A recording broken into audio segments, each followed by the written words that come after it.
ওম শান্তি। ওম নমঃ শিবায়। আজকের বরদান প্রত্যক্ষ স্বরূপ ভব। বিশ্লেষণ। এখন নিজের গুপ্ত স্বরূপ এবং বাবার গুপ্ত স্বরূপকে প্রত্যক্ষ করো, তবেই বাবার গুপ্ত কর্তব্যকে প্রত্যক্ষ করতে পারবে।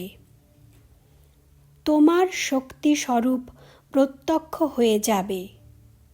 এখন গুপ্ত রয়েছে, শুধু একটা শব্দ স্মরণে রেখো, তাহলেই নিজের গুপ্ত স্বরূপকে প্র্যাকটিক্যালে আনতে পারবে।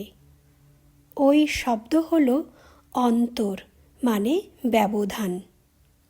প্রথমত, প্রতি কথায় কন্ট্রাস্ট বের করো, মানে এটা শ্রেষ্ঠ নাকি এটা খারাপ।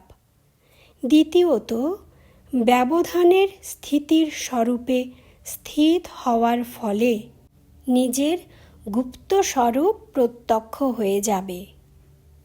এক শব্দকে স্মরণে রাখলেই জীবনকে বদলে দিতে পারবে।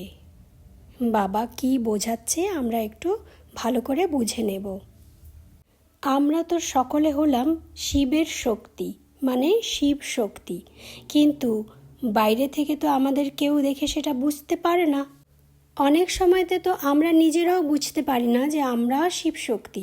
আমাদের নিজেদের চাল চলন এমন হয়ে থাকে, সেই পুরনো স্বভাব সংস্কারের বশবর্তী হয়ে আমরা চলতে লাগি। তো আমরা নিজেরাই বুঝে উঠতে পারি না যে আমরাই সেই শিব শক্তি। বাবা বোঝাচ্ছে যে কি করে সেই শক্তিকে, গুপ্ত রয়েছে না সেই শক্তি কি করে প্র্যাকটিক্যালে আনতে হবে। নিজের সেই গুপ্ত স্বরূপকে এখন আমাদের প্র্যাকটিক্যালে আনতে হবে। তার জন্য বাবা একটা কথা বলছে, যে একটা শব্দ, তা হলো ব্যবধান। এই ব্যবধান কিসের সঙ্গে?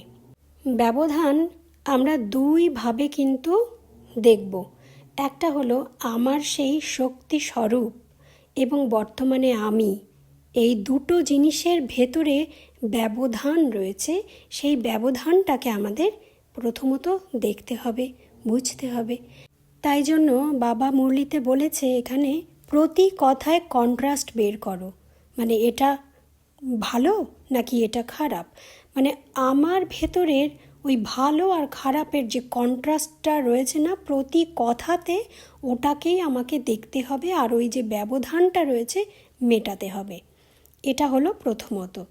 দ্বিতীয়, বাবা বলেছে দ্বিতীয় কথাতে, যখন আমরা ব্যবধানের স্থিতির স্বরূপে স্থিত হয়ে যাই, তার ফলে কি হচ্ছে, নিজেরই গুপ্ত স্বরূপ প্রত্যক্ষ হয়ে যায়। মানে আমার সামনে প্রত্যক্ষ হয়ে যাবে যে আমাকে কি হতে হবে আর আমি এখন কি। তো এটা প্রত্যক্ষ হয়ে যাবে। আরও একটা কথা বাবা বলেছে, এক শব্দকে স্মরণে রাখলেই জীবনকে বদলে দিতে পারবে। তো এই ব্যবধানকেও মেটাতে গেলে আমাদের বাবা, আমরা কার মতো হব? আমরা শিব শক্তি, তার মানে শিবের মতো হতে হবে। তো সেই এক, মানে ওই এক শিব বাবাকে সামনে রেখে আমার আর শিব বাবার ব্যবধানকে মেটাতে হবে। তবেই কিন্তু বাবা বলেছে তোমার শক্তি স্বরূপ প্রখ্যাত হয়ে যাবে।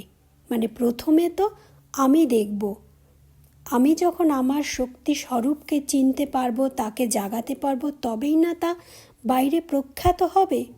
আর যখন নিজের গুপ্ত স্বরূপকে জাগাতে পারবো, তখন বাবার গুপ্ত স্বরূপ এবং কর্তব্যকেও প্রত্যক্ষ করতে পারবো।